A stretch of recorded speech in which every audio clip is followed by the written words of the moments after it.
Okay, this is my second half of my Ten Commandments rant. I had to find my cigarettes and recoup after the first one. I was getting a little hectic. So, yeah, I'm okay now. So here we go, number 6. We left off with number 5 anyways, but number 6. You shall not murder, but it's okay for God to. He can commit mass genocide. He can kill innocent children from Egypt that, because he was angry, which, by the way, is a human trait. It shouldn't be put onto a divine being to be angry. Or,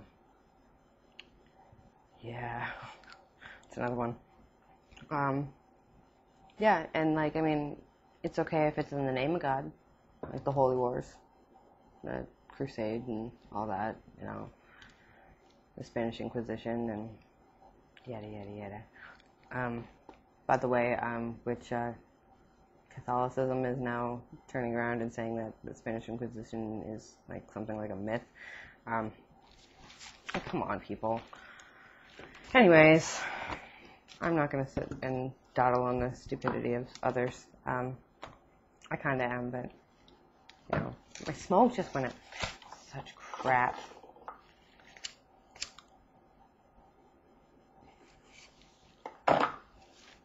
And I know those of you who know me are laughing right now because I smoke like a chimney, so it's not funny.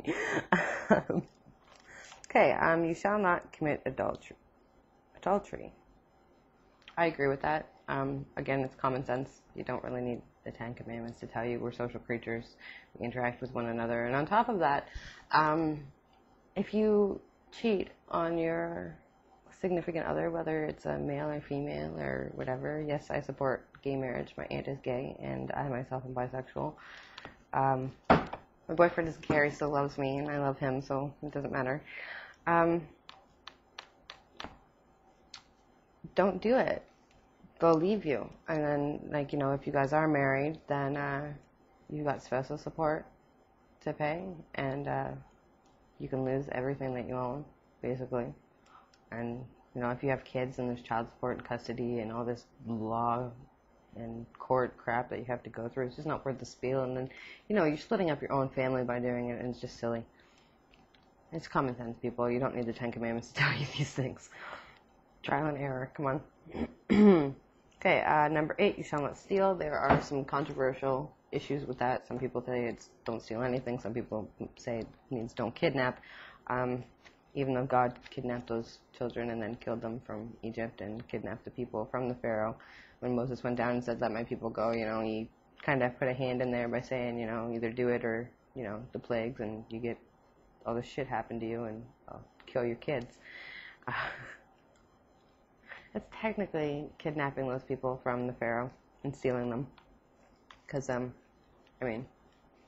were there. They were his slaves, right? Apparently God promotes slavery, but, as long as it's not his people, it's okay. Never mind. I'm not even going to. I'm trying really hard. Okay. Number 9. It's like Lamaze breathing right now. I'm so trying to stay calm. Okay, number 9. You shall not bear false witness against your neighbor. In other words, don't lie. It's common sense too. Social interaction. Obviously, it's not acceptable to lie because, you get caught in lies, and then you got to lie on top of lies, and then it's just this big, huge, nasty circle. And then when you get caught in the end, it's a horrifying experience and stuff. So, don't do it. Simple as that. Even though God lies. Most of his followers lie. Or exaggerate the truth, at least. Or take wording way too literally, and then they're like, oh no, it meant this. Okay. They're just words. It's just language. It's just words written on paper. It may be, to you, his word, but they're still just words.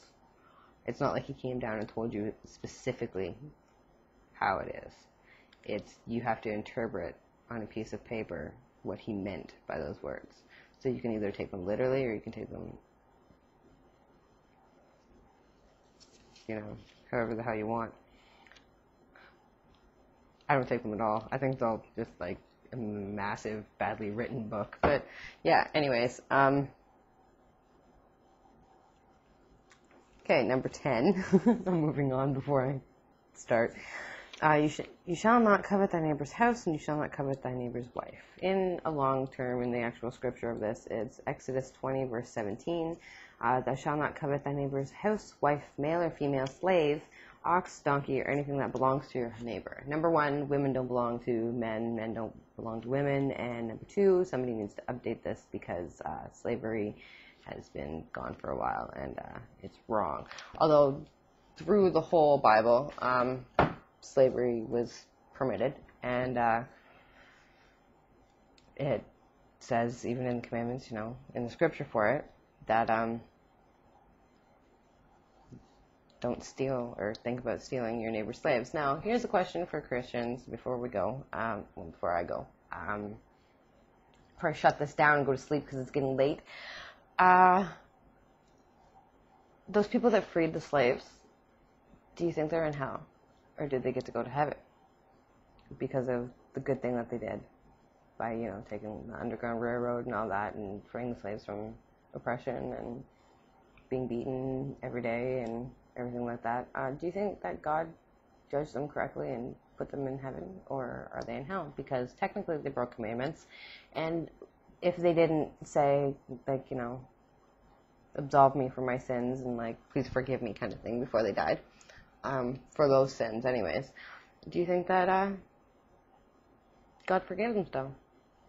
Or do you think that they're in hell burning? Now, here's the thing.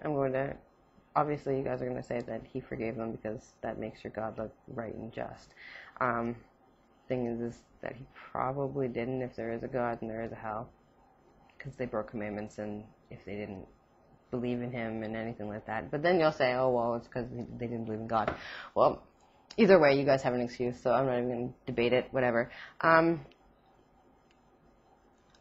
If they are in hell, the way I see it, according to the 10 Commandments, there are a whole lot more honest, decent people in hell than there are in heaven, due to the fact that the people in heaven would be the ones following those moral codes, meaning they're stoning people for working on a Saturday. They are beating their children, beating their slaves,